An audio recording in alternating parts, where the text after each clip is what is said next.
How Don January changed the rules of golf forever, and it all started with one of the most controversial moments in golf history. Picture this. Phoenix Open, 1963. A golfer named Don January hits his putt. The ball rolls to the edge of the hole and stops, but January thinks it's still moving. So he waits, and waits, and waits some more. 7 full minutes he stands there, staring at that ball on the lip of the cup.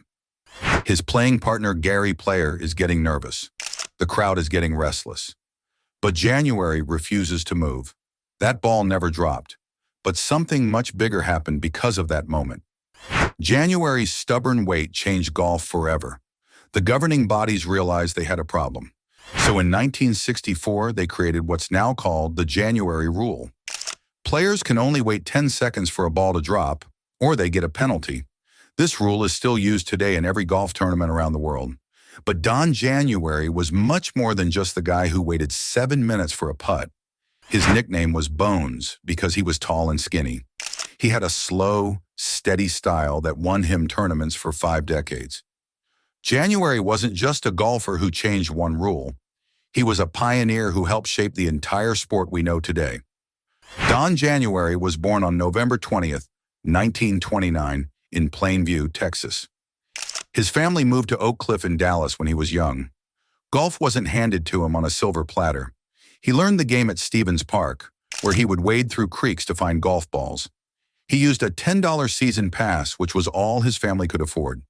This humble start taught him to work hard for everything he got. As a teenager, January's talent started to show. He led Sunset High School to a state championship. His success earned him a spot on the golf team at North Texas State.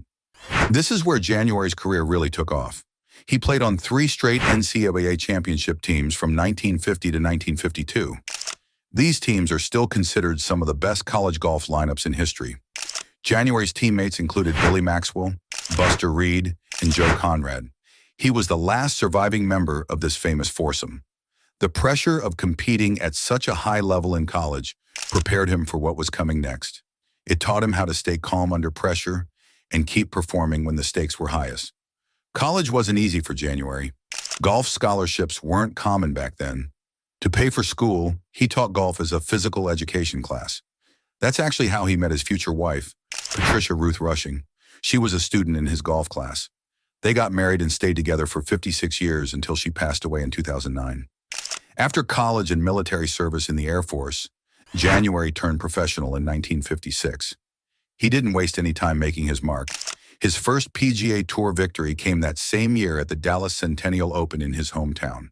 He won it in dramatic fashion by holing out a bunker shot on the final hole. That early win showed everyone that January was going to be a force on the professional circuit. Throughout his PGA Tour career, January won 10 official titles. His biggest victory came at the 1967 PGA Championship near Denver. He beat fellow Texan Don Massengale in an 18-hole playoff, shooting 69 to Massengale's 71. This win was extra sweet for January because he had lost a painful playoff at the 1961 PGA Championship to Jerry Barber. Even though January shot 68 in that playoff, he still lost.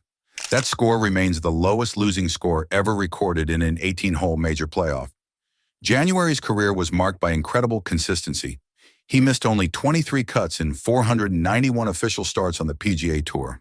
During his prime years from 1960 through 1969, he missed only 236 hole cuts. That's almost unbelievable by today's standards. In 1976, at age 47, January won the Varden Trophy for the lowest scoring average on the PGA Tour. Winning this award so late in his career showed just how well January understood the game. January also represented the United States twice in the Ryder Cup, in 1965 and 1977. Both times the U.S. team won. Being selected for these teams meant January was respected by his peers and captains. But January's impact went far beyond his playing record. Remember that famous Phoenix Open incident? January was testing the boundaries of the existing rules. His stubborn adherence to the letter of the law forced golf's governing bodies to make the rules clearer and better. In 1968, January continued his influential work on the same committee. He helped facilitate the separation of the PGA Tour from the PGA of America. This was a pivotal moment in golf history. It created the independent entity that now governs professional golf and made the tour much more profitable. January's role in both repealing the racist rule and creating the modern PGA Tour shows he had both social conscience and business sense.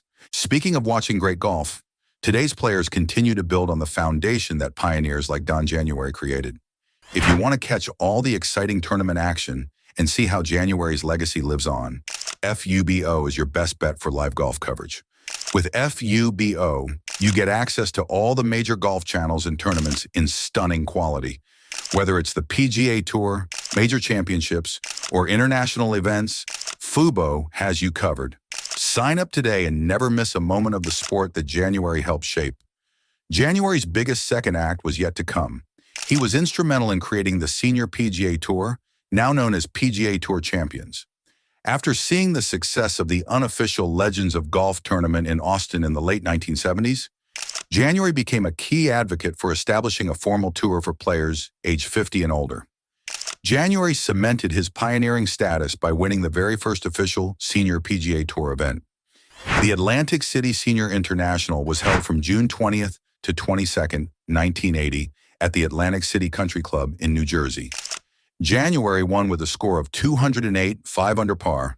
He finished 2 shots ahead of Mike Suchak and claimed the $20,000 winner's share. This inaugural win validated the concept of a senior tour and set the stage for January's dominance. January's success on the senior tour was even more impressive than his regular tour career. He accumulated 22 victories, including 2 PGA Seniors Championships. His final win came at the 1987 Money Senior Tournament of Champions, where he beat Butch Baird in a 4-hole playoff. He also teamed with golf legend Sam Snead to win the Liberty Mutual Legends of Golf in 1982. Together, they shot 27 under par over 54 holes. The senior tour was perfect for January's methodical playing style. As physical power naturally decreases with age, the emphasis shifts to precision, experience, and mental toughness. These were all areas where January excelled. His success helped legitimize and popularize the Senior PGA Tour, proving that competitive golf could remain exciting even for older professionals. January's excellence on the Senior Tour earned him numerous awards. He won the inaugural Byron Nelson Award for the lowest season stroke average in 1980. He would win this award 4 more times in 1982, 1983, 1984, and 1985. He also topped the Senior Tour money list 3 times, earning $44,100 in 1980, $237,571 in 1983, and $328,597 in 1984. January received widespread recognition for his contributions to golf. He was inducted into the inaugural class of the North Texas Athletics Hall of Fame in 1981.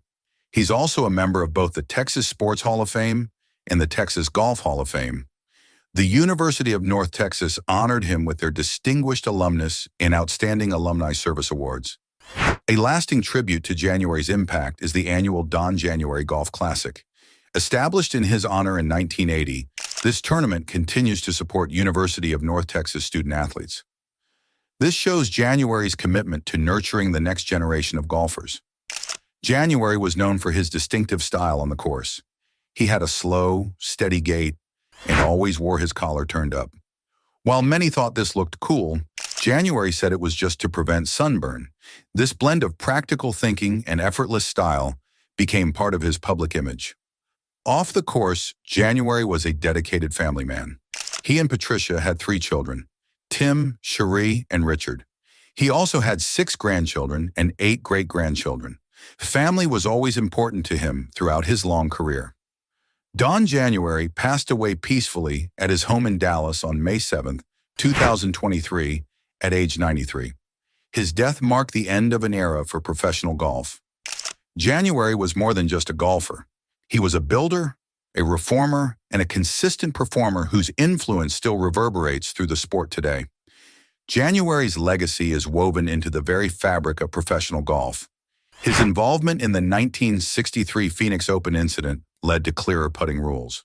His advocacy for racial equality helped repeal discriminatory policies.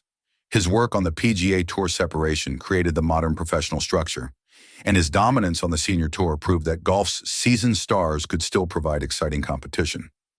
Don January's slow and steady approach, both on and off the course, allowed him to leave an indelible mark as a player, innovator, and leader.